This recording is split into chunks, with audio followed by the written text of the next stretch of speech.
Praise the Lord. Merry Christmas po. Praise God. Una po sa lahat, purin po ang Panginoon sa successful anniversary celebrations po natin for 1 week. Amen. Pwede po natin ibigay ang glory kay Lord. Amen. Praise the Lord. At maraming salamat din po sa lahat ng mga workers po natin. Hindi ko kayo lahat mabanggit mula po sa kusina, no? Sa mga usher po natin, especially sa worship team na ilang months pong nag-prepare. Palakpakan po natin, Panginoon, sa mga buhay po nila. Sa mga dancers, marami pa po, hindi ko kayo mabanggit, pero God bless you po sa inyong katapatan. Amen. Unang Sabat po, at ito po ang, malapit na po ang Pasko, at na kayo pong, anong house kanina? Pamasko.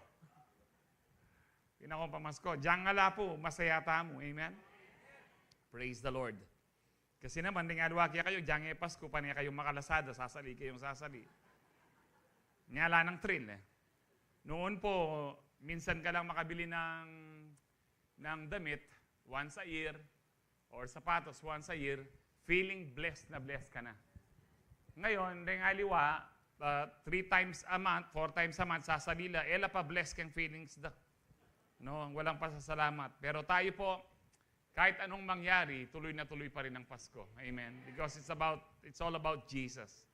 Having said that, nasa bagong tema po tayo ng huling buwan ng 2025. Ang pag-aaralan po natin, attributes of God revealed through the birth of Jesus. Mga katangian po ng Diyos na makikita sa kapanganakan po ng ating Panginoon. So, meron po tayong, I think, 4 ang pag-uusapan po natin na very important attributes or character or mga katangian po ng Diyos kung bakit po niya nagawa, nakaisa-isang anak po niya, no, bugtong na anak ay ipinagkaloob po sa atin upang magkatawang tao. Yun lang pong galing ka sa langit at magiging tao ka, napakahirap po nun. Wala pong alikabok, walang mabaho sa langit, wala pong CR doon, hindi mo kailangan sumagit ng tiyan. No, at yung pong lahat ng yon, ang lahat ng dumi po dito, naranasan po ng ating Panginoon mula po doon sa pagkakadiaper ng bata po siya. Iniwan po niya ang kanyang trono sa langit. Bakit po? Upang tayo ibigyan lang ng kaligtasan. Amen. So, 4 po ito. Ang unang pag-uusapan po natin, it's about yung pong katangin po niya or attribute po niya na pag-uusapan po natin ngayon at bukas is about love. No, love, ang ibig sabihin po natin dito ngayon is God's selfless care for humanity. No, kung gaano tayo kamahal ng Panginoon na talaga pong selfless po yung kanyang pag-aruga po sa atin, sino ho ba tayo para mahalin ng Diyos? Di ho ba? At ngayon po, bagamat hindi po Valentine's, no, hindi Heart's Day, Heart's Month, no, pero araw-araw po, it's a love day for the Lord. Dahil araw-araw, nararanasan natin ang pag-ibig ng Diyos. Pero hindi yan automatic. Ang nakakaranas lang po niyan, yung mga sumusunod sa Diyos. Amen. To believe is to. Amen. Dito po sa Psalms 8, 3-4. When I consider your heavens, the work of your fingers, the moon and the stars, which you have set in place, what is mankind that you are mindful of them? Human beings that you care for them. Let's pray. Heavenly Father, we thank you, we bless you, we worship you, we praise you, and we glorify your holy name tonight, Lord. We are gathered here, first of all, Lord, to worship you and to thank you for your goodness, to worship you for who you are. And of course, we are all here, oh God, to receive from you because you love giving gifts, you love blessing your children, oh God. Kaya nga po sa gabing ito, tatanggap po kami ng iyong biyaya, ng iyong pagpapala na mula po sa iyong makapangyarihan at banal na salita. Salamat po, Panginoon. Kumilos nga po kayo sa bawat isa sa amin. At lalo na po sa mga first-timers po namin, makita po nila at madama na kung gaano po sila kamahal at kung gaano kaganda ang plano mo sa kanila. Salamat po, Panginoon, and we allow you once again, Holy Spirit, to open the eyes or the hearts of our understanding that we may receive the full blessings from your word, that we may receive your full love for us, O God, that we may understand more about your love. And as we believe your word, I declare healing, deliverance, and salvation be upon your people tonight. Sa iyo po ang kapurihan, kapasalamatan. In Jesus' name we pray. Ang lahat po yung magsabi ng Amen. Palakpakan po natin ang Lord. Excuse.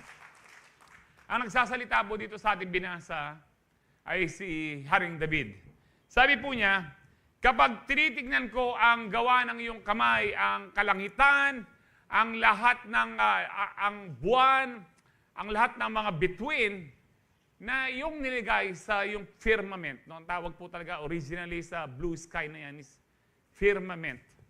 No? At namamangha ko sa iyong mga linikha. Ito po sinasabi ni David, lahat ng iyong linikha kapag tinitignan ko, namamangha ko. Sino po sa inyo, kapag, ngayon po hindi na natin gano'ng makita ang stars dahil lagi po may mga ilaw.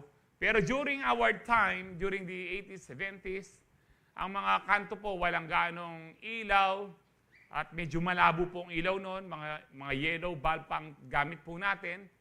Ang pinakamababaw ang watts po noon is 25 watts, no? Sa mga bombilya. Kapag nag 100 watts ka, is magastos na po masyado at mainit. Kaya nga po, pag lumabas ka sa daan, dahil madilim, kitang-kita mo ang mga bituin. Sino po ang namamangha po sa inyo? Pag pumunta ka po sa mga karagatan, kabundukan, nakikita po natin ang kagandahan po na lilikha ng Diyos. Bagamat hindi na po, mas maganda po yan before the flood. Nasira na po yan actually. Ang lahat po ng kabundukan, bago po yung flood, during the time of Noah, ay parang chocolate hills po yan. Hindi po yan perfect po ang pagkakalikha. I do believe sa Bohol, siguro kaya nga po perfect pa rin yung mga kabundukan po doon, umagos na lang po yung baha doon. Hindi po sumibol o hindi po yan ng malakas na pagbuhos ng ulan. Kaya nga po siguro tinira po ng Lord po yan para makita po natin ang mga original mountains, yan po ay perfect in shape. Pero ngayon, kahit po nasira na ng flood, namamangha pa rin po tayo sa gawa ng Panginoon. Amen? And then sa dami po ng lilikha po ng Panginoon, magmula po sa mga magagandang insekto, no, na mga tutubi, na mga salagubang, marami pong magagandang insekto, na yan po ang mga yan ay mga laruan po namin during our time. Mas ano po tayo, tayo pong may mga edad na, sa mga bata po ngayon, kailangan ang mga laruan po nila, computer, tayo po, totoong buhay ang pinaglalaruan po natin noon. Amen? At laging yan, hindi natin i-stock kasi every season, kapag season na ng tutubi, bago na naman ang iyong tutubi. Season ng salagubang, lalagyan mo po yan ng sinulid at tinatali mo, umiikot-ikot. Hindi mo kailangan i-recharge o lagyan ng battery. Hindi ba kamangha-mangha ang Lord? O kaya yung iba po sa atin, medyo tayo, nang huhuli ng ibon, inaalagaan po natin, laruan na po natin yan. Ako po, hindi ko makalimutan, nagalaga po ako ng nanong duron ken Tagalog. Alipaktong ne. Tipaklong. Yon, tipaklong po. Duron, balo niya po yung duron. Nawin niya isipin nyo, alwayan. Nagano po ako ng duron o yung tipaklong, maliit. At pinapakain ko po siya araw-araw ng isang buwan ng, lang po yung damo. Hanggang lumaki po siya. Nung lumaki na po siya, natakot na ako. Pinakawalan ko na siya. Nung pinakawalan ko na siya, sabi ko, karagul na pala. At yun po yung mga laruan po natin noon. At maniwala po kayo sa hindi. Kami po noon, dito sa Lourdes, ang isa po sa mga pinaglalaruan pa po namin is kay Tarebalak. Balo yan po yung Tarebalak. Hindi ko po alam kung ano sa Tagalog ang Tarebalak. Nakikita Tagalog yung Tarebalak? Bubuli? Bubuli, pero kaming mambuli ka rin Tarebalak kahit ganito. Kahit po panic, pinaglalaroan po namin, no? Ibang klase po ang Tingnan niyo po yung creation ng Lord, kung gaano kaganda, no, ang mga saritsaning ibon na iba't ibang kulay, yung peacock po na talagang namamangha po ako. Mga parot, iba-ibang kulay po. Ba't di kayang kaya yan? Evolution? Nung atin pa pumaniwala kayo evolution mo, muting-muting kayo talaga. Baka na anong mag-evolve yan kayang kaya, manibat kitang bala mong butete, kiti-kiti yan, may giyak ng butete, kaya may galuwa-luwatan, nagkaroon na ng giraffe na napaka-haba yung ano. Meron ba sa inyong mukhang giraffe na mahaba yung leeg? No? Anya sigurong mag-aral ka, bala ang giraffe ka. Ano yung answer? Ano? No? Meron ba mukhang leon sa inyo? Siguro yung asawa niyong babae. Nagiging leon paminsan-minsan. Sabi ni David, ang gaganda po na, ang dami niyong kinreate, Lord. Pero ano ba ang tao kung bakit lagi mo siyang iniisip? Yun po ibig sabihin ng that you are mindful. That you are full of, your mind is full of, thinking about men always, kung anong gagawin niya po sa atin. Kaya nga po, ang sabi ni David, kung babasahin niyo po yan, yung mga sinulat po ng Lord, na napakarami po, not even eternity. Pati po yung sa eternity, kung anong gagawin na po ng Lord po sa atin, napakabuti po ng Lord. At mahal na mahal niya po tayo. Amen ho ba? Ito pong binasa po natin is, makita po natin dito na kung gaano tayo talagang kamahal po ng ating Panginoon, kung gaano po niya tayo po kinukop-kop ng Panginoon kesa po sa ilang kinreate po niya. No, parang sinasabi mo, Lord, ikaw lumikha ng heaven and earth, the whole universe, and yet you care for me. You're always thinking of me, Lord. Talagang totoo po yan. Kahit balasog-basog tayo, iniisip tayo lagi ng Lord. In fact, nung nakapako po sa cross ang Panginoon, kung bakit, who for the joy, sabi nga po doon, no, endured the cross. Kaya po niya napagtagumpayan ng cross. Yung joy na makakasama niya ho tayo, ang iniisip niya, ikaw at ako dun sa krus na huwag siyang bibigay. Di ho ba sa Mount, sa Gethsemane, sa Garden of Gethsemane, parang gusto nang bumigay ng Panginoon. Lord, sabi niya, Father, if it is possible, take this cup away from me. Meaning, Lord, huwag nang matuloy yung mapako ako sa krus, but nevertheless, not my will, let your will be done. Ang sabi po niya, why? Kaya nga po, who for the joy endured the cross. Sabi po niya sa Hebrews 12:2, dahil iniisip po niya ang kapakanan po natin na hindi tayo mapa-impyerno. Amen. Ganyan po tayo kamahal ng Panginoon. It's a beautiful picture about His unconditional love. Marami pa hong mga tao ngayon hindi naniniwala sa unconditional love. No? Nag-attend ho ba kayo ng UGF kanina? Hello? Sino po nag-attend ng UGF po kanina?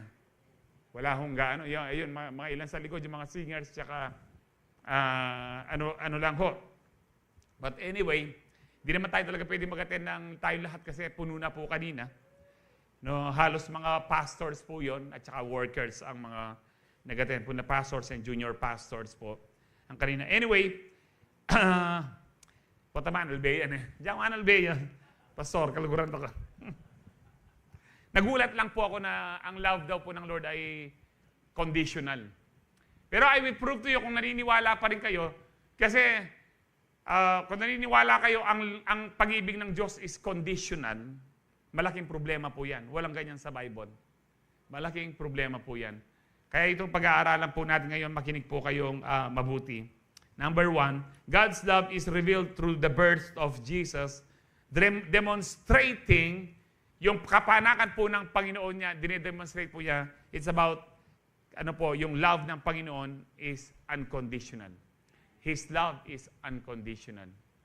Kung bakit ibinigay niya ang kanyang bugtong na anak, it is about His love that is unconditional. Ang ginamit pong love in the Bible, sa Greek po kasi, there are many kinds of love. Sa atin po, pag sinabi mong love, parang iisa lang. Pero actually, merong level or stages of love. The highest form of love in Greek, na ang New Testament ay nasulat sa Greek is agape. Ito po yung selfless love, unconditional love. Yung pangalawa is phileo, that is friendship love. At yung pangatlo, ito po yung tatlong mas kilala pero marami pang iba. Pero tatlo po ang pinakakilala, eros love po or erotic love ang isa. This is sensual love between husband and wife. No, yun po yung ano. So lahat na po ng love ng ibang mundo po ngayon, lustful na, sinful and evil. Hindi po talaga biblical or godly love. So agape love, no, agape is the Greek word for God's unconditional love, characterized by selfless, sacrificial, and unwavering love. It's the highest form of love, not based on emotions or actions. Not based on emotions or actions, but on God's nature. Katangian talaga, nature ng Lord. Pag sinabing nature, halimbawa po tayo, ang nature po talaga natin originally sinful, makasalanan. Nung tinanggap po natin ang Lord, hindi na tayo, bagamat nagkakasala pa tayo, pero hindi na tayo makasalanan. Kung bakit tayo po ay sinful, it is because of the human nature na namana po natin kay Adan at Eva. Ang aso po, meron pong nature yan. Tumatahol po siya, nangangagat. That is its nature, yung pong asong, yung ubingan, aas. Yung pong ahas, no? Ang nature po niya, nanunuka. Kung yan po ay python or, anong python kaya Tagalog? Sawa, ang nature po niyan, no, ipapaluputin ka. Hanggang mga durug-durug ka po, makanya nito. No, palalambutin niya yung buto mo kapag malambot ka na, kaya tsaka kanya po sa swallow ng buo. So may mga nature po. Yan po yung nature. But God's nature is love. God's nature is love. Sabi po sa I think 1 John 4:8, God is love. It is His nature na magmahal. So pag sinabi po yung love ng Lord is agape, ayan po, no, God is love. No, whoever does not love does not know God because God is love. It is His nature. Katangian po ng Panginoon. Yun po ang pagka-Diyos niya. Kung baga sa atin po, ang nature po natin, yung pagkatao natin. Yan, siya naman, yung pagka-Diyos niya ay pag-ibig po. And then, sabi po dyan, no, but on God's nature, agape love is patient, kind, and enduring. It's the love that shows us, and it's the love we're called to share with others. Kailangan sinishare po natin, hindi lang siya phileo, kundi po agape love. The God kind of love. Kaya nga po, napakahalaga po nito na mapatunayan po natin sa gabing ito na ang pag-ibig ng Diyos hindi po nakabase sa gawa mo, kapatid. Hindi nakabase sa ugali mo. Kahit sino ka, kahit ano pang ginawa mo, mahal tayo ng Diyos. Kaya nga po, unconditional. Saan po natin makikita na unconditional po ang pag-ibig ng Diyos? Una po sa John 3:16. For God so loved the world. Tapos, because humans are good, because humans are obedient, wala po siyang dahilan. Ang tanging dahilan po niya, because God is love. For God so loved the world that He gave. Ibinigay po niya, wala po siyang binigay na reason kung bakit karapat-dapat na tumanggap tayo ng regalo ng Diyos. Na pinakamagandang regalo po niya si Jesus po, ang kanyang bugtong na anak. That this is unconditional. Wala po siyang kinondisyon. Hoy, kayo mga tao, bago ko ibigay ang aking bugtong na anak at kayo tubusin sa krus, magpakabuti muna kayo. That is condition. Pero walang condition, ibinigay po niya. Kaya nga sabi po dyan, for God so loved the world that He gave His one and only Son, that whoever, sino man, hindi po pinipili lang. Lahat po, kung mananalig kay Kristo, ay hindi mapapahamak, shall not perish, hindi mapapahamak sa impyerno, bayro magkakaroon po ng eternal life. Dahil po yan. Kaya nga po nung tinanggap natin ang Panginoon, on the moment, nung time na tinanggap mo ang Lord, on the day na tinanggap mo ang Lord, wala ka pang ginawang matino. In fact, yung iba po sa atin, tinanggap natin ng Lord, paglabas po natin, nanigarilyo pa tayo. Pero linigtas ka na ng Lord. Bakit? Dahil mahal ka niya. Dahil nanampalataya ka, tinanggap mo ang kanyang bugtong na anak. Amen po ba? So it's not dependent on our behavior. No, it's not dependent on our worthiness. Wala pong worthy sa atin. Kasi kapag sinabi po natin, ang pag-ibig ng Diyos ay conditional, parang sinasabi mong, kailangan maging worthy muna ako. Ngayong tinanggap natin, ibig sabihin ba, tayo'y karapat-dapat sa pag-ibig ng Diyos? Wala po. Kahit isa, wala pong karapat-dapat sa pag-ibig ng Diyos. Subalit sa sobrang pag-ibig niya, pagmamahal niya sa atin, because it is His nature, ipinagkaloob po niya si Kristo sa atin. We are not worthy. Totoo po yun. We are not worthy. Ang problema po sa atin ngayon, na ngayon tinanggap po natin ang Panginoon, ang ginagawa po natin, Lord, pag nagkasala ka, parang ang gagawin mo, babawi ka, dadagdagan mo yung devotion mo, yung time of prayer mo, dadagdagan mo yung binabasa mo sa salita mo, hindi ka na talagang mag-a-attend ka ng church, Sabado, pati Linggo, uubusin mo mula first hanggang fourth service. That is by works. No, that is by works. We are not saved by works. We are saved by grace through faith. And mahal tayo ng Lord, hindi po dahil sa mga gawa po natin. No, dahil ang Diyos ay pag-ibig. Kaya niya tayo mahal. Bakit? Kasi nga, yun ang nature niya.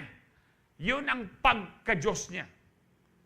At hindi po pwedeng mag-iba ito kung yung ibang hayop katulad po ng aso, tumatahol, nangangagat, ang ahas na sinabi ko po sa inyo, may mga nature po sila, ang nature ng Lord, hindi na magbabago yan. Lagi kang iniibig ng Diyos. Maniwala kayo lahat po ng tao, for God so loved the world. Kaya lang, ang merong kondisyon, yung kanyang salvation. For God so loved the world. Walang kondisyon. Ang buong sangkatauhan, ang ibig sabihin po ng world po dyan, ang buong sangkatauhan. Lahat po ng tao sa mundo. Mahal po niya. Walang kondisyon. Ang merong kondisyon, yung salvation. That He gave His one and only begotten Son, Jesus Christ, na namatay sa krus, that whosoever believes in Him. Ang sino mang manampalataya, yun po ang kondisyon. Para ikaw ay maligtas. Kailangan mong manampalataya. Amen. You need to believe. And what does it mean to believe? It means to obey. Iringalwakya kayo, tina kayong t-shirt, parang gets. To believe is to obey. Kung totoong nananampalataya ka, sumusunod ka. Kung sinasabi mong nananampalataya ka at hindi ka pa rin sumusunod, hindi ka talaga nananampalataya. Naniniwala ka lang katulad ng mga demonyo. Sabi po ni James, kung wala kayong pagsunod, wala kayong good work, sabi ni James, katulad nyo lang ang mga demonyo, they believe in God. Nangangatal pa sila. No, talaga pong nagne-nervous pa ho sila. Tayo, kung minsan wala yung ibang masasamang tao, wala nang takot sa Diyos. Sabi po na kasi, ang mga demonyo naniniwala din. Ligtas ba sila? Hindi po. Hindi ko mo ang tao naniniwala sa Diyos. Automatic, save po siya. Dahil ang ibig sabihin po ng believe in the Bible, to believe is to obey. Kapag meron kang pananampalataya, yung pananampalataya, kailangan po yung magbunga ng works. But it doesn't mean we are saved by works. We are saved by grace through faith. Now, patunayan mong ikaw nga ay tunay na ligtas sa pamamagitan ng iyong pagsunod o paggawa ng mabuti para sa kaluwalhatian ng ating Panginoon. Amen po ba? Ang pag-ibig po ng Diyos, freely given. Hindi mo kailangan bayaran. No, kaya nga po, ito po ay regalo po ng Diyos. It is deeply rooted sa kanyang character, hindi po sa action po natin o sa pag-uugali po natin. I'm not saying hindi ka na dapat magbago, hindi. Imposible, pangmaya po, makita po natin kung paano tayo, pati ang pag-ibig ng Diyos, binabago ho tayo. Amen. Kaya nga po, unconditional po ang pag-ibig ng ating Panginoon.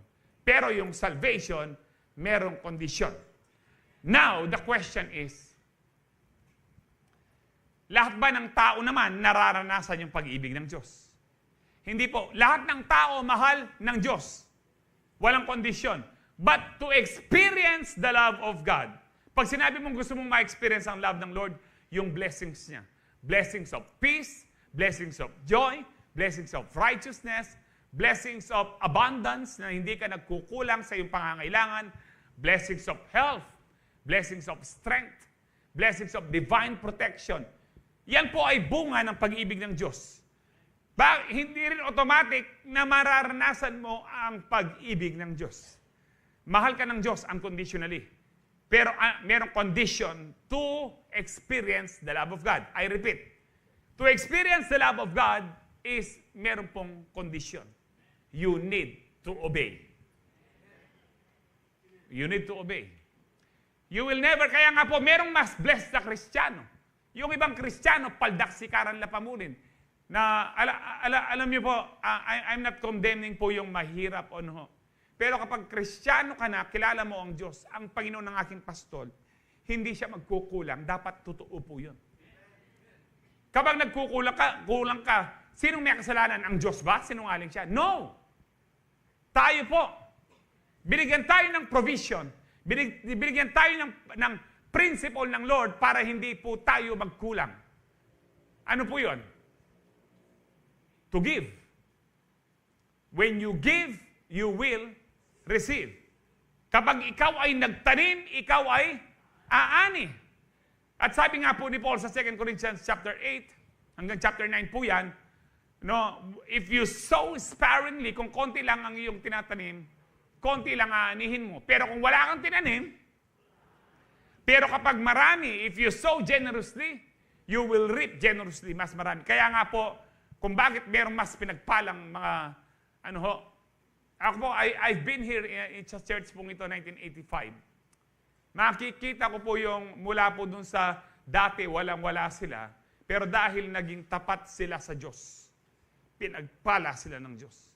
Makikita mo rin po sila yung ang tagal na nilang Kristiyano, pero wala pa rin ho.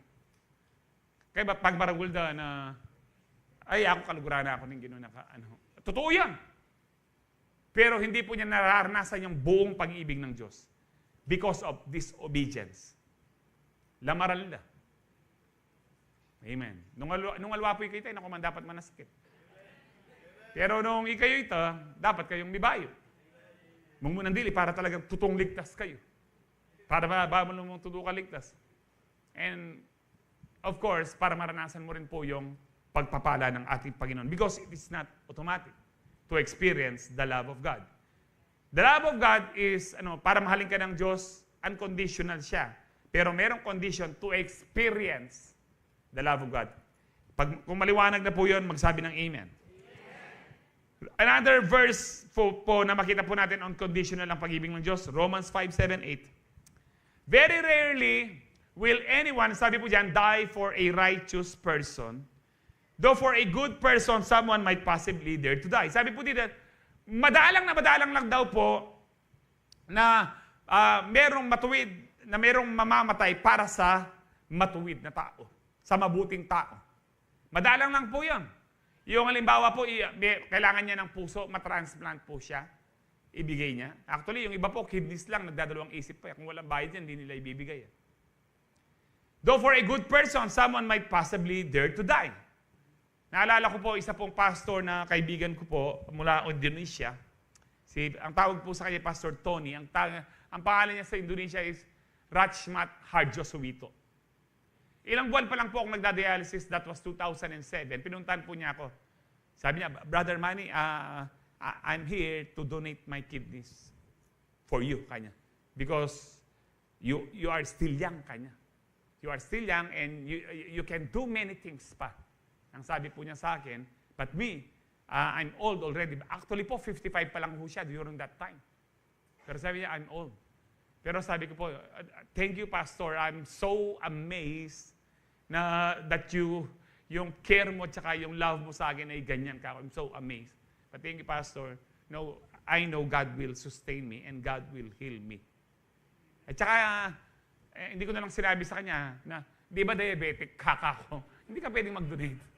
No, pero yung puso po niya, kaya niya dinodonate kasi po niya, kasi naging magkaibigan nga po kami, nakilala po niya ako.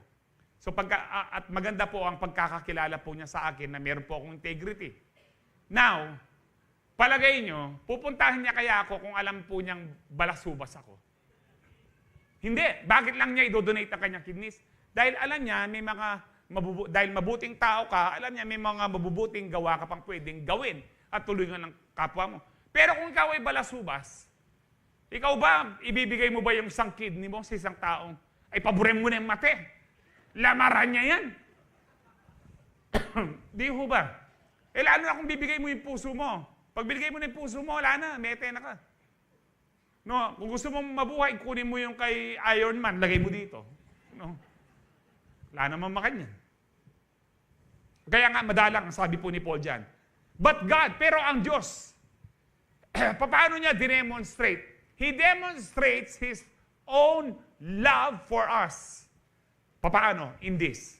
While we were still sinners, Christ died for us. Makasalanan pa tayo, namatay na si Kristo. Hindi niya hinintay na tayo ay hindi na nagkakasala para ibigay niya ang kanyang buhay sa atin. Ganun po katindi. Namatay si Kristo para sa mga masasama. Matindi ho. Hindi para sa mga mabuti. Kaya nga po, unconditional ang pag-ibig ng Diyos. Pero yung salvation niya, conditional. Kailangan paniwalaan mo yung pag-ibig niya ito. Na yung pag-ibig niyang binigay niya, si Kristo po sa atin. God did not wait for humanity na magbago para ibigay niya si Kristo. No. It is based solely po sa kanyang decision na ililigtas ko pa rin ang tao kahit makasalanan siya because I am love. I am holy. I am righteous. I am merciful. Yun po ang nasa isip po ng Panginoon. It's not dependent on our behavior. It's not dependent sa condition po ng ating mga pag-iisip or anuman po. Wala po. It's not dependent. Wala po sa merit po natin, sa ginagawa po natin.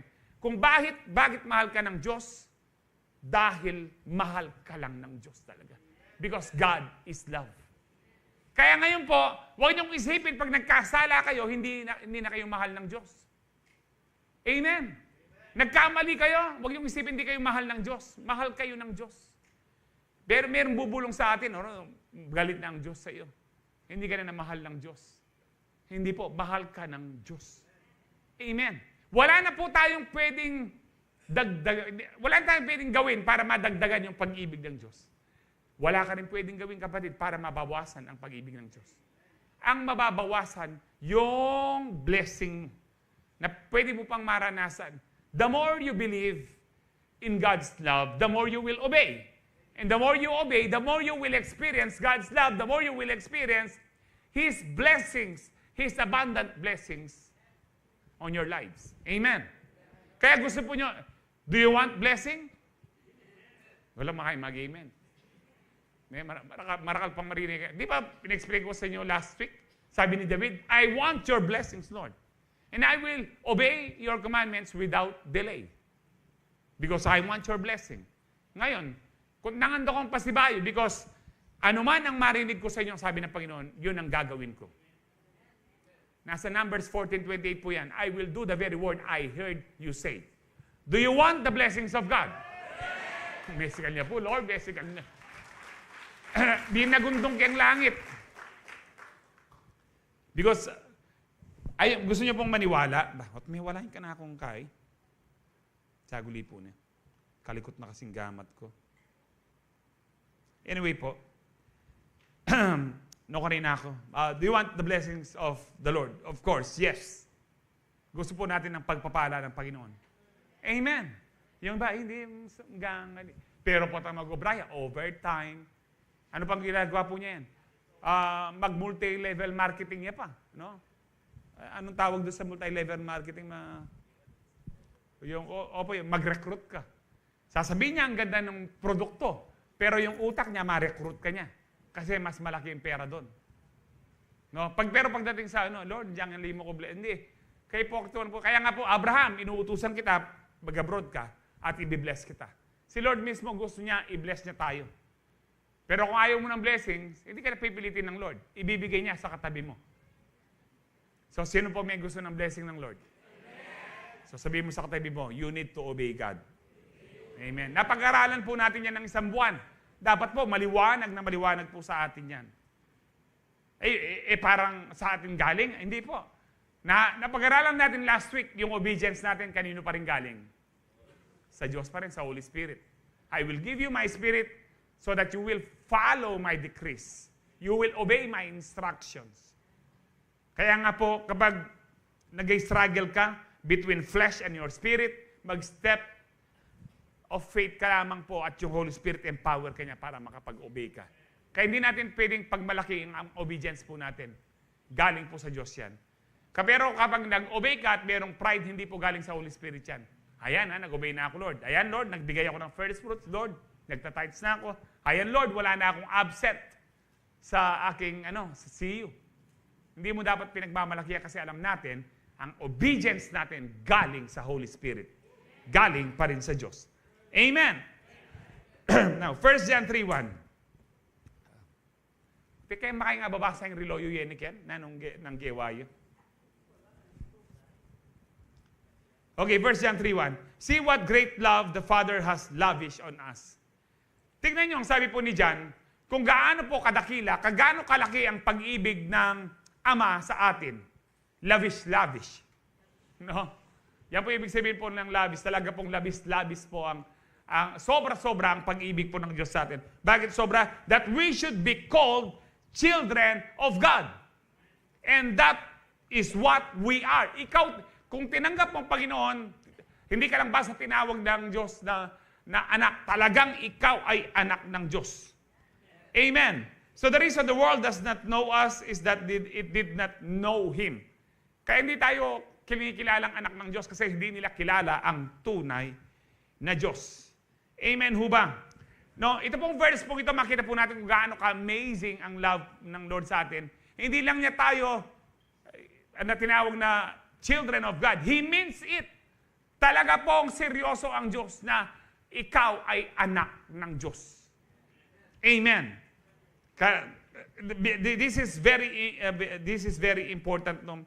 Mamaya po ma-explain ko po ito sa inyo. He means it. Tayo po yung mga anak ng Diyos. Hindi tayo part ng kanyang family. No? Ito po yung greatest blessing.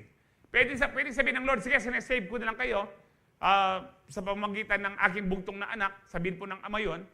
Pero pagdating nyo sa langit, hindi ko yung anak. Lahat kayo, mga servant lang, katulad ng ibang angels. So, kaya mas mababa pa kayo sa angels. Katulad kayo ng Hindi po. Pagdating natin sa langit, ang mga angels, servant natin, hindi sila anak ng Diyos. Ikaw ay anak ng Diyos. Ngayon pa lang. Amen. Hindi ba magandang blessing yon? Did you know na bawat isa po sa atin may mga angels? Sa Psalms 91, and He will command His angels concerning you. Iko-command ng Diyos ang mga angel para tayo'y bantayan po niya. Bawat isa po sa atin. At ang angel, sumusunod lang yan sa Word of God, hindi sa Word mo. And kung hindi ka sumusunod sa Word of God, hindi kikilos ang angel sa iyo. Amen. Kapag hindi na biblical ang ginagawa mo, hindi na scriptural, hindi na galing sa salita ng Diyos, mahirap pong mag-minister o kumilos ang angel mo sa iyo. Because the angels ay sumusunod lang sa salita ng Diyos. Hindi mo pwedeng utusan ng angels. Salita lang po ng Lord. Amen po ba? Kaya ganito tayo kamahal na po ng Panginoon. Ginawa tayo, pagdating sa langit, tayo po ay kasama niyang, in fact, ngayon po sabi niya, we are seated in Him in the heavenly realms. Nakaupo tayo kasama ni Kristo sa kanyang trono. Ang inong ibig sabihin po nun, kung ano yung authority ni Kristo mula sa langit hanggang sa lupa, ay nasa iyo rin, kapatid. You have the authority. Kaya hindi ka dapat matakot sa demonyo. Pwede mong palayasin yung mga demonyong yan. Sa buhay po ng bawat isa po sa atin. Kaya kung may mga demonyo pa sa bahay nyo, sa asawa po niya, palayasin nyo lang po. Because you are seated with Christ in the heavenly realms. So God's love is not based on human merit. God's love isn't earned or deserved. It's a gift freely given. Amen. Number 2, God's love is revealed through the birth of Jesus, demonstrating that His love is sacrificial. Ang tunay na pag-ibig is sacrificial. Handa kang magsakripisyo. Kapag tayo pong mga magulang, kakainin mo na lang, isasakripisyo mo yung sarili mo, yung gutom mo. Mabusog lang ang iyong anak. Pero kung ikaw na magulang, inuuna mo pa ang sarili mo, tinatago mo pa yung pagkain para hindi kumain ang anak mo, demonyong-demonyo ka. Hindi ka matinong magulang po nun. Naranasan po natin yan. Sa mga magulang, siguro ngayon po, baka hindi tayo nagkukulang, pero during our time, kami po, yung pong, makita mo po, maunang kadalasan kumakain ng mga anak bago magulang. Kung ano lang yung tira, yun po ang... Kaya kung maraming tira, makikita mo pong maraming tira, tingnan mo po yung katawan po ng ina. Kapag walang tira, kadalasan may tira po yan kapag maraming babae sa mga anak niya. Pero kapag lahat bulugan, lahat lalaki, payat po yung nanay. Kasi pati yung pagkain ng nanay, kinakain po ng anak na lalaki. And that is sacrificial love. Sa mga nanliligaw, ganyan din po. Nagsasakripisyo ka. Katulad ni Pastor Jun, kaya mo isakripisyo yung buhay mo, umakyat ka ng nyog. Di ho ba? Ako po noon, sabi na, bakit hindi ako may pagpalit daw ng mami nila, ng mga anak ko? Ganun ba ako kagwapo nung nakita po nila? Daddy, ikaw ba to? Girlfriend mo na ba si mami noon dito? Kanya. Oo, kako. Mukha kang tuko dito. Kaya. No, itong mga batang ito, kako, wala kayong galang, kako, no? Yung nakita po nila, nasa tuktok po kami ng bundok Arayat. Walang damit, talaga pong kapagan. Kay mamang, ala na kay pamangan, wala na kaming tubig. O talaga maglupa kang tuko, nasa tuktok po kami ng bundok Arayat. May mga ulap sa mga paligid po namin. Sabi ko, siyempre, pagod kami dyan, kako. More than 8 hours kaming, inaano po namin ang, sabi ko sa kanya, sa mga anak ko, ang bundok Arayat. Pero kaya talagang payat po ako noon, hindi ako nagmimerienda. Nag-iipon ako para sa mga mansari. Alam niyo po noon, nagpunta pa ako sa library po ng AU, tinitignan ko na kung nasa dictionary yung mansari. Ala naman, gawa-gawa dyan mo din business people. O ngayon, meron ng weeksary. Meron na rin bang daysary? Hoursary. No? Kaya ngayon, mabenta yung sari-sari. Nandiyan po yung mansari. Sabi ko po, ano pa? Twice a year, meron kang pinaghahanda na regalo. Birthday at saka, tatlo pala. Birthday, anniversary, tsaka Pasko. Pasko na naman muli. Kaya po, sabi ko sana, kaya payat na payat ako. Magkakaroling kami, kako. Alam niyo po, nakapag-caroling kami sa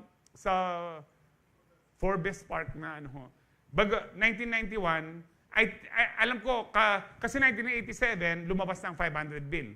1981, kalalabas lang ng Alam niyo po, ang mahinang bigay po nila doon, 2,000 pesos. Ganun po.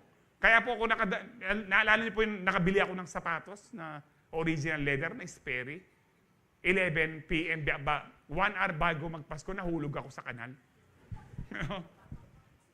Nag-iipon ka. Bakit nagsasakripisyo ka? Dahil mahal mo yung tao. Ang Lord, sino tayo para magsakripisyo po siya? No, dinuraan po siya, pinagmumura, pinako sa krus. Nakahubad ang Panginoon. Nag-sacrifice po siya because of what? Because of His great love for you and for me. Ganyan po katindi ang ating Panginoon. Sige po, palakpakan natin ang Lord. Sa Romans 3:25-26, God presented Christ as a sacrifice of atonement. Ang sabi po, balinto babasa ako ng kaya 7:24 na. Kabilis pala. God presented Christ as a sacrifice of atonement. Pinresent po niya, binigay niya si Kristo as a sacrifice of atonement. bilang sakripisyong pagtubos po, pagkabayaran po sa atin, through the shedding of His blood to be revealed by faith. He did this, kung bakit ginawa ng Diyos, hindi lang because of His love, another reason, because of His righteousness. He did this to demonstrate His righteousness. Yung kanyang justice. Sa ibang salin po, to demonstrate His justice. Because in His forbearance, He had left the sins committed beforehand unpunished noon po. Pinabayaan po, hindi pa ho naparusahan yung kasalanan. Lahat po ng kasalanan po ngayon, past, present, future, na bayaran na sa krus ng Kalbaryo. But it is not automatic na ikaw ay pinatawad na. Kailangan mong tanggapin si Kristo.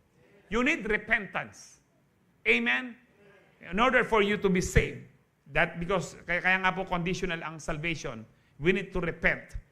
And then, sabi po dyan, pangalawang beses po, verse 26, inulit po, He did it to demonstrate His righteousness at the present time so as to be just tayo po maging matuwid. And the one who justifies those who have faith in Jesus. Tayo po'y pinatuwid. Ang Lord po is just. Alam niyo po, nung pong high school ako, tinatanong ko, Lord, bakit kailangan mo pang magpakahirap, maging tao ka, no? Danasin mo po yung bulok ng sistema, bulok ng katawan ng tao po dito at mamatay kayong napakasakit, napakahirap sa krus. Ba't di mo na lang kami basta patawarin? No? Para po ang galing-galing ko. Ba't di mo na lang kami basta patawarin? Hindi po. Kasi po, yung batas sa spiritual na itinalaga ng Diyos, na hindi niya pwedeng i-violate, no? Hindi niya pwedeng i-violate yung salita mismo ng Panginoon. Kasi po, kapag violate ng Panginoon ang kanyang batas, hindi na banal ang Diyos. Meron na siyang mali. So, hindi na siya perfect. Kaya siya perfect because He is holy. Kung bakit ibigay niya si Kristo sa atin, na tayo po ay patawarin. Hindi niya basta, anak. Hindi niya rin sinabi kay Adan at Eva, Adan at Eva, sige na nga, dito na kayo, pinapatawad ko na kayo. Hindi pwede. No, iko-condemn siya ni Satan, maging sarili niya. Hindi matuwid yan. Kailangan merong magbayad sa kanilang kasalanan. At ang kabayaran sa batas ng Diyos, sa batas espiritual, ang kabayaran ng kasalanan ay kamatayan ng isang walang kasalanan. At kaya nga po, kahit ipako natin ang ating sarili sa krus, katulad ng mga ginagawa po tuwing Holy Week dito po sa Lourdes, tsaka po sa San Fernando, ng mga nagpapapako sa krus, hindi po yan tatanggapin ng Diyos kasi makasalanan, marumi yung handog. Si Kristo lang po yung malinis na handog, na nagbayad ng ating kasalanan.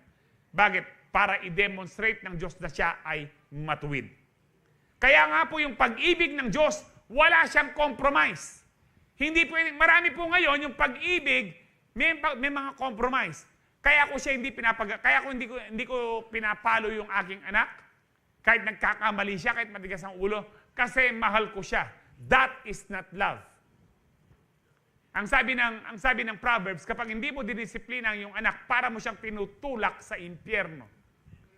Spare the rod, you will spoil the child. Huwag mong paluin ang bata. Hindi kanyan, minsan po pinag-usapan namin ng mga pastor yan. Sabi ni Pastor Riz minsan. Pero nakapalo tayo, matindi, masakit, sabi niya. Alam niyo po yung naglalagay pa tayo ng karton sa puwit po natin. Tapos halata. Pero pag tinanggal na, pinanghaharang mo yung kamay mo, no, masakit talaga. Pero bakit mahal, kahit na pinapalo tayo, ako po mga sa pingil ko pa eh. Nalbitatan ko niya. Mga sagap ko, pati kayong eskwela. Uling teacher po ang tatay ko, proud ako. Sabi niya, naging teacher ko po siya, maingay ako. Siga pa na ako ngayon. Alam niyo po yung tatlo kayong nakaupo sa desk? Alam niyo po yun? Yung linilinis natin, magdala kayong pakiling, no, panisis, at yung mga dahon na pakiling, linisin. Sinanggap na akong tata ko, nagano po kayo, parang po kayong billiard. Walang anak-anak dito, sabi niya sa akin. Pag narito ka, estudyante kita kanya. Manahimik ka, sabi po ng tatay ko. Manibak ka rito. Pero lumago po yung pag-ibig mo.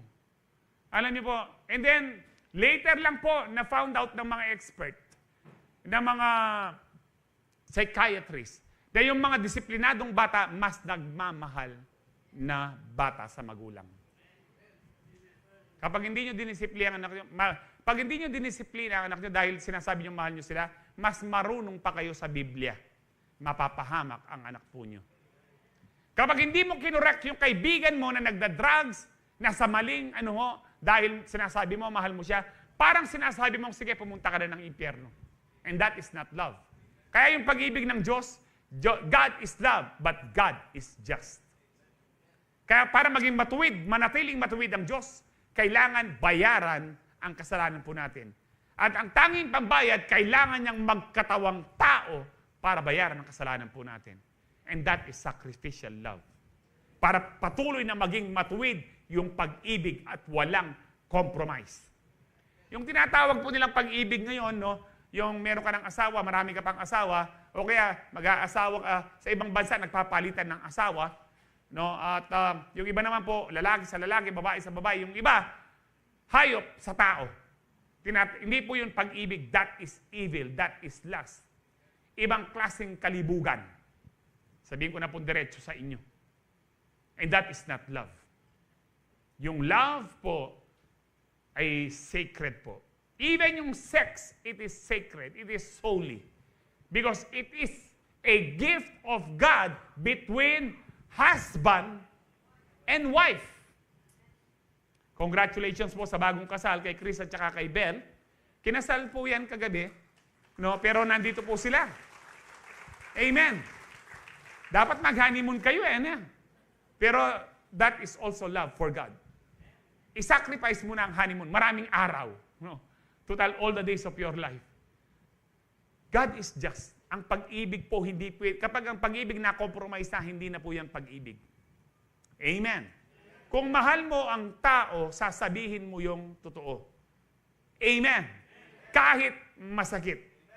Because open rebuke, ang sabi po ng Panginoon sa kanyang salita, is better than secret love. Mahal ko siya Mas magandang rine-rebuke mo. Kaya nga po yung manang tutuwid sa'yo, rine-rebuke kayo, yan ang tunay na nagmamahal. Ayaw kanyang mapahamak. Gusto niya maligtas ka, maranasan mo ang pag-ibig, ang biyaya, ang mga pagpapala ng ating Panginoon. Amen. Pero just imagine. Imagine niyo po yung pain ng Ama nung nakapako sa krus. Si Kristo. Hindi ho ba masakit? Nung nalaman ko na po kailangan magkatawang tao ni Kristo, sabi ko po, di ba madalas kako sa mga tao, kapag merong karamdaman yung anak, sinasabi natin, sana anak, sa akin na lang yung karamdaman. Kung minsan inakusuhan pa natin ng Diyos, Lord, huwag niyo lang bigay sa aking anak. Mali po yun, yung karamdaman, sa akin na lang. Hindi po ang Diyos ang nagbibigay po ng karamdaman. Si Satanas. Subalit kung minsan, niloloob ng Diyos katulad po sa akin para lang mabago tayo. Maranasan natin na ang Diyos ay nagpapagaling. Paano mo mararanasan ng Diyos ang iyong kagalingan kung di ka magkakasakit kung minsan? Pero maling-mali na sabihin mong, Lord, yung kasakit ng anak ko, hindi po. Pero ang point ko po dito, ayaw nating mahirapan ng ating mga anak, tayo na lang. Kumbaga, papatayin yung anak mo. Kung ikaw ay matino at mapagmahal, matinong magulang at mapagmahal na magulang, sasabihin mo, ako na lang po ang patayin nyo. Hayaan nyo po mabuhay ang aking anak. Tinanong ko po, eto po, sabi ko, bakit Ama, bakit hindi ikaw ang bumaba? Ang galing-galing ko, Bakit ganun? Kasi po, alam niyo po bakit? Kasi mas masakit pag nakikita mo yung anak mo naghihirap. And that is true. It is easier for us, parents, na tayo po ang magsakripisyo kesa ang anak mo. Kung ikaw ay matino. Pero ngayon, yung mga ibang balasubas na parent, binebenta ang kanilang mga anak. Sa online, binebenta ang katawan ng kanilang mga anak. Anong house kanita? Mga pedophile na na nagbebenta po ng laman na pornography, mga pedophile po ang kanilang mga kliyente. Gusto po nila sa mga bata. I can't imagine, gusto po nilang hubad ang bata. To the point na kahit 3 years old, gusto po nilang makita na hubot. Ganyan na po kasama yung, at tinatawag po nilang love daw po yun. That is not love. Pero kung matino kang magulang, ikaw mismo, 10 minutes na lang po ako. Kung matino kang magulang, ikaw mismo, gusto mo, ikaw ang mag-sacrifice. Kaya ginagawa natin mga magulang, gagawin natin ang lahat para makapag-aral ang ating mga anak. Kapag nasa hospital sila, gagawin natin ang lahat para mabigyan natin ng gamot, mabayaran ng hospital po. Bakit? Kaya nga po ang ama, ang sakit-sakit po ng pakiramdam ng ama. Kaya nga tinalikuran siya na si Jesus po. Sabi niya, my God, why have you forsaken me? Ibig sabihin, bakit mo ko tinalikuran? No? Tinawag niyang, my God, why have you forsaken me? Para tayo po makatawag sa Kanya. Sabi ng Romans 8, tsaka po ng Galatians, makatawag sa Diyos na Abba, Father. Kung bakit tayo nakakatawag sa Diyos na Ama, it is because of the sacrifice of Christ on the cross. Amen. Kaya tayo yung mga anak na, masabing, Ama, Abba, Father. Because si Kristo ay na-condemn. Yun po yung kinawit natin kanina, I'm forgiven because you were forsaken. I'm accepted. You were condemned. I'm alive and well. Your spirit is within me because you died and rose again. Kaya nga po, amazing ang love po ng Panginoon. Amazing po ang grace po ng Lord. Amen. Naunawaan po natin ngayon, yan po ang diwa ng Pasko. It's not about party, although maganda po yan. It's not about new things, mga aginaldo, pamasko, or whatever. It's all about the love of God for humankind. Amen. 1 John 4:10, this is real love, not that we love God. One of the definitions of love, ito po, but that He loved us, sabi niya, this is real love. No, He loved us and sent His Son as sacrifice to take away our sins. Ang tunay na pag-ibig daw po ay yung ibinigay niya ang kanyang bugtong na anak sa atin upang tayo'y maligtas lang sa ating mga kasalanan. John 15:13, sabi ng Panginoon, greater love has no one than this, to lay down one's life for his friends. Wala na daw pong hihigit pa na pag-ibig, yung ipagkaloob yung buhay mo. Alam niyo po, sa mga sundalo po sa mga Amerikano, at totoo po ito, no, sa Middle East, meron po yung hinagisan po sila ng granada, pero yung isa nag-sacrifice. Pinang-cover po niya yung katawan po niya. Ang sabi ng Panginoon, there's no greater love na isakripisyo mo ang buhay mo para sa mga kaibigan mo. Sino po yung nagsakripisyo po sa atin? Na tayo'y masasama. Nagsakripisyo, ibinigay ang kanyang buhay. At tinawag tayong friend of God. Si Jesus po. Amen. So God's great love for us led us to Jesus' sacrifice on the cross where He took the punishment for our sins, showing us just how much God loves and values us. Amen. Alam niyo po, pag inaano ko po ito, I can imagine yung pain. Na-imagine niyo pa kung gaano kasakit. Alam niyo ho ba yung baby pa lang yung anak niyo tapos nadedextrose na? Parang ikaw yung nasasaktan. Kasi naranasan ko pagkapanganak po ng panganay po namin, na-dextrose po siya, kailangan po siya ma-incubate for 1 week. Dahil infected po siya, nakakain po siya ng sarili po niya ng dumi. Ang sakit po palang tignan na tinutusukan po siya. Parang, can you imagine yung pain? Alam niyo po, no, meron po sana kami ipapalabas na ginawang ilustrasyon po ito na yung tatay po nag-ooperate po ng bridge ng tren. Sinama po niya yung anak niya one day, and then, naglalaro yung anak niya hanggang pumalaot po siya, pumunta po siya dun sa bandang bridge na yon. Bigla po dumadating po yung tren. Sabi ng tatay sa anak, akala ng anak kumakaway yung bata. Sabi niya, hindi, dito, kanya. Merong choice po yung father na pwede niyang i-derail yung tren para ma-save yung anak niya. Pero, para lang sa maraming tao, sinacrifice po niya yung kanyang anak. May video po ito sa YouTube. Madalas po ginagamit po sa mga retreat recollection na illustration. Nung dumaan po yung tren, namatay po yung kanyang anak. Tunaw po siya, natunaw. Nung nakita po niya yung mga tao, nag-iinuman, nagda-drugs, lahat ng kasalanan ginagawa po nila. Ang sakit ng pakiramdam ng tatay, sabi niya namatay yung anak ko para sa mga ito. Hindi niya alam. Wala siyang choice. Pero ang ama, alam niya masasama tayo. Alam niya, magre-rebelde ang iba. Pero, ibinigay pa rin niya ang kanyang bugtong na anak. Why? Kasi nga, unconditional.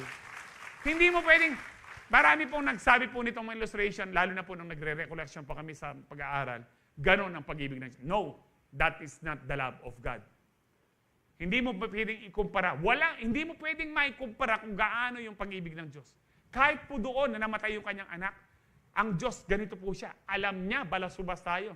Alam niya na kahit kilala na natin si Kristo, yung iba, babasusin pa rin natin si Kristo.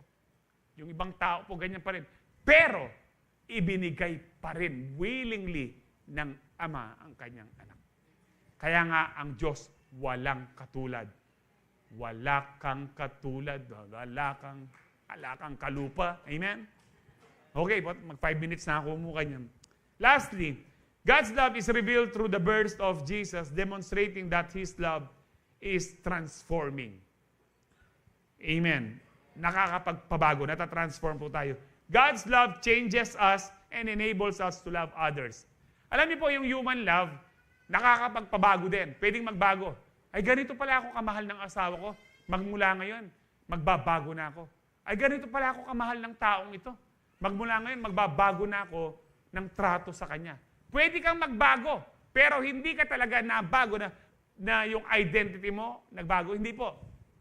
Nabago ka lang toward that person. Pero hindi yung kabuuan ng pagkatao mo. Pero yung pag-ibig ng Diyos, pag tinanggap mo, nung tinanggap natin ang pag-ibig ng Diyos, nabago pati pagkatao po natin.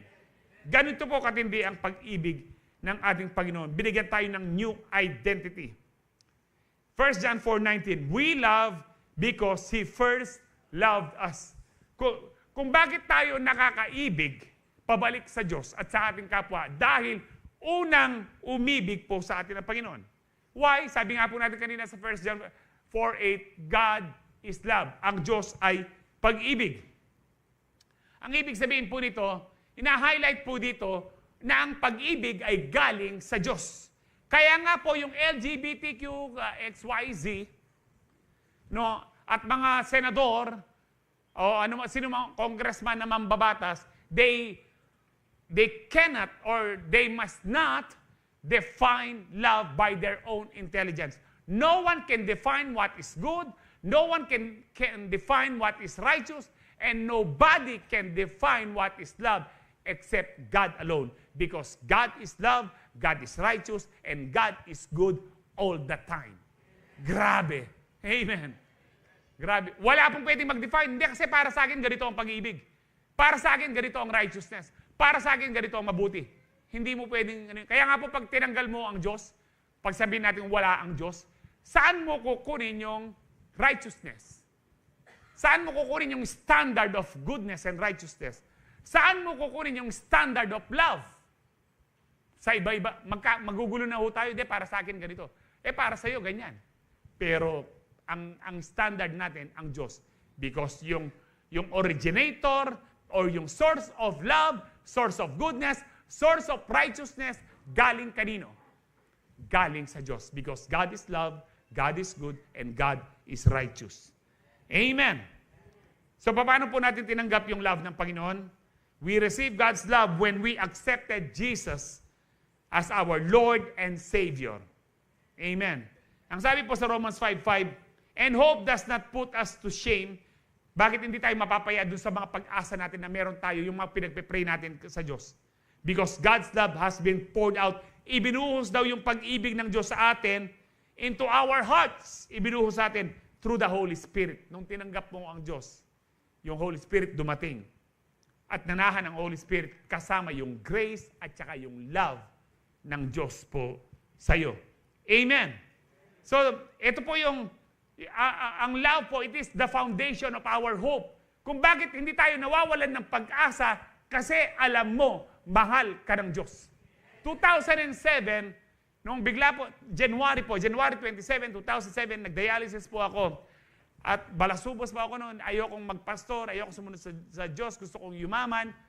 Meron po, I found out I have the love of money, which is the root of all evil. Sabi ko sa Lord, nung inoperan po ako sa, para po sa access ko yung IJ, para sa dialysis sa National Kidney Transplant Institute, iniwan po ako sa isang floor na napakadilim, walang tao. Pero nagkaroon po ako ng pagkakataon na makausap ang Diyos. Sabi ko, Lord, alam ko napakarami ng kasalanan ko, napakarami ng pagkukulang ko, napakarami ng kasinungalingan ko, na hindi ko tinupad yung mga ano ko po, Lord, yung mga pangako ko sa iyo. Pero, isa lang po ang pinanghahawakan ko. Alam ko, Lord, kahit ganito ako, hanggang ngayon, mahal mo pa ako at hindi mo ako pababayaan. Amen! True enough, magna 19 years na po akong nagdadialysis. Yung pag-ibig ng Diyos, lagi ko pong nararanasan. Kaya nga po, mahal tayo ng Diyos kahit sino tayo. Kaya ka pinagpapala dahil mahal ka ng Diyos. Kung bakit ka malakas dahil mahal ka ng Diyos. Kahit nagkakasala ka, I'm not insinuating or promoting sin. Remember? Pero lahat tayo nagkakasala pa rin. Huwag mong pahirapan ang sarili mo. I-confess mo lang yung sin mo. Lord, patawarin mo ko. I'm sorry, Lord. Patuloy mo akong baguhin, Panginoon. Huwag na yung, Lord, may kasalanan. Ayan, may pangukong. Tapos kumuha ng munggo, lumuhod ka. Parang sinasabi mong hindi enough, hindi sapat yung ginawa ni Kristo para mapatawaran tayo. Sapat po lagi yan. Kaya lagi ito nating nararanasan ang pag-ibig ng Diyos. Totoo po ako, naranasan po namin sa finances, sa divine protection, lahat po, mararanasan mo ang pag-ibig ng Diyos kapag sumunod ka sa pag-ibig ng Diyos. Amen. 2 Corinthians 5:17. Sabi po dito, no, this means that anyone who belongs to Christ has become new person. No, bagong nilalang na ho tayo. The old life is gone and the new life has begun. Kaya nga, ito po yung bunga ng pag-ibig. Nung tinanggap po natin ang Panginoon, bago na ho tayo. Kung dati kang rapist, dati kang magnanakaw, dati kang nambubudol, dati kang pokpok, ano pa ho yan? No? Dati kang drug lord, dati kang chismosa, bago ka na ngayon. Dahil tinanggap mo ang Panginoon. Amen.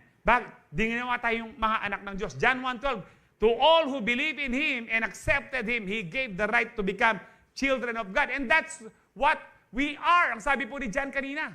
He means it. God means it. That you and I are children of God.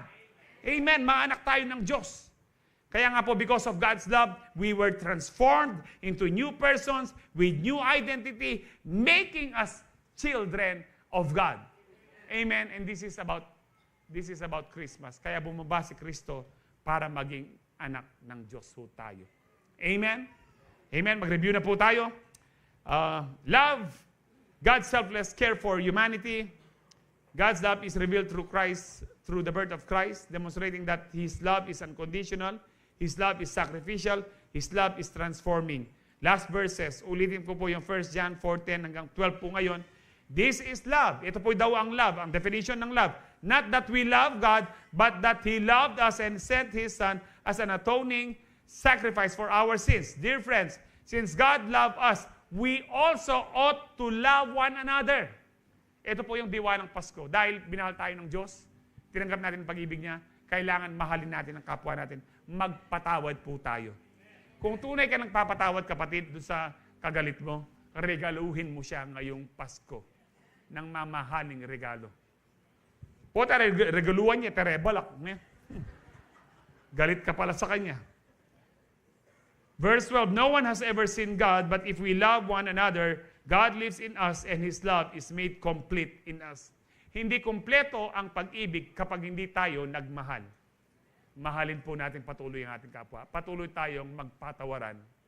Amen. Para masaya ang ating Pasko. So panghuli po, sinulat ko po ito, sabi po dito, God's love is the greatest gift of Christmas. It's about the love of God ang Christmas. He loved us so much that He sent Jesus to save us, not because of our worthiness, but because of His goodness. And now, we were called to share that love with others, reflecting God's love and making it complete in us. Amen. Let us tell the world of His love. Amen. This is about Christmas. Telling the world about God's love. Amen. Mahal po kayo ng Lord at gusto niya masaya ang iyong Pasko. Hindi lang basta masaya. Gusto niya ang Pasko mo, pinagpala, basta't maniwala ka lang at sumunod ka sa pag-ibig ng Diyos. Sige po, tayo po lahat.